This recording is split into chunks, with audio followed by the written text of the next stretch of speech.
Day 3 of healthy Ramadan. இன்னைக்கு ஷகருக்கு பச்சை பட்டாணி, காலிஃப்ளவர், பொட்டேட்டோலாம் போட்டு ஒரு குருமாவும், அது கூட 2 சப்பாத்தி வித்தவுட் ஆயிலில் கொஞ்சமாக ஆயில் ஊற்றி கேப்சிகம் எக்கெல்லாம் போட்டு ஒரு ஆம்லேட் மாதிரி போட்டுக்கிட்டேன்.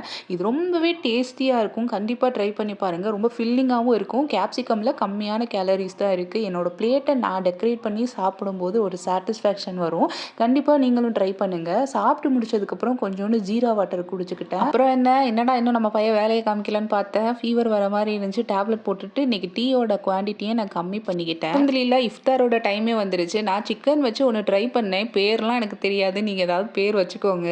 நல்லா தான் இருந்துச்சு. சைட் பை சைட் நம்ம வீட்டில் இருக்கிறவங்களுக்கு ஏதாவது செஞ்சிடணும், இல்லைனா நம்ம பண்ணுறதுல பங்குக்கு வந்துடுவாங்கன்னு சொல்லிட்டு அவங்களுக்கு வடை செய்ய ஆரம்பிச்சிட்டேன். நல்ல கிறிஸ்பியான மசால் வடை ரெடி ஆயிடுச்சு. என்னால் கண்ட்ரோல் பண்ணவே முடியல. இருந்தாலும் நிறைய கேலரிஸ் இருக்குது என் கையில். பார்த்தீங்களா எவ்வளோ ஆயில்னு. அதனால் நான் அதை சாப்பிடலை. அப்புறம் சேலட் மாதிரி பண்ணிக்கிட்டேன். அது கூட வடையை பிச்சு போட்டால் தான் எங்கள் வீட்டில் இருக்கிறவங்களுக்கு பிடிக்கும். நான் வடை எல்லாமே எடுத்துக்கிட்டேன். இந்த சிக்கன் செஞ்சேன்ல, அது கூட மின்ட்டு சட்னி வச்சு சாப்பிடும்போது ரொம்ப நல்லா இருந்துச்சு. இதெல்லாம் தான் என்னோட இஃப்தார் மெனு.